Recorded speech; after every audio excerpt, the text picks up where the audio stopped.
আসসালামু আলাইকুম। চলে আসলাম পাঁচমিশালিতে নতুন একটি ভিডিও নিয়ে।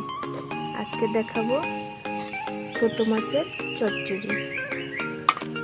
তার জন্য আমি এখানে নিয়ে নিয়েছি পুল্লা, বেগুন, আলু, সবগুলো চিকন করে কেটে নিয়েছি। এখন এখানে দেব পেঁয়াজ, দিয়ে দিলাম কাঁচামরিচ,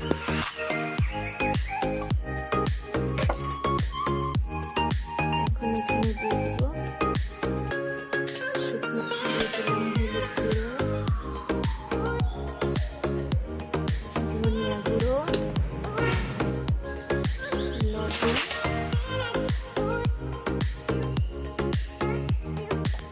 এখন দেব বাটা মশলা, রসুন বাটা, আদা বাটা, আর দিয়ে দিলাম সামান্য জিরা বাটা, দিয়ে দিলাম রান্নার তেল।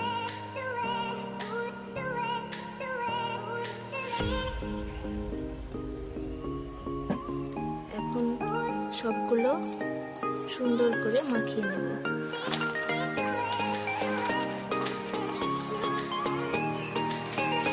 মাখানো শেষ।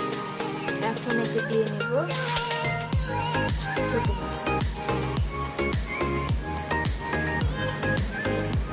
মাছ দেওয়ার পরে অল্প করে একটু মাখিয়ে নেব।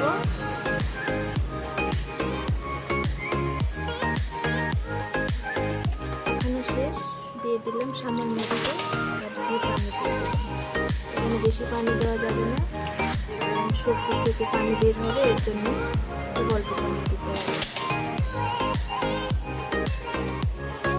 এই তো চুলাতে বসাই দিয়েছি রান্না, এখন ঢেকে দেব।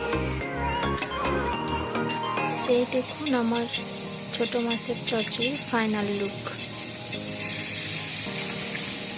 খুব দারুণ হয়েছে না দেখতে? দেখতেও যেমন দারুণ, খেতেও মাশাআল্লাহ। তো থাকবেন সবাই, ফিরে আসবো নতুন কোনো এক ভিডিও নিয়ে।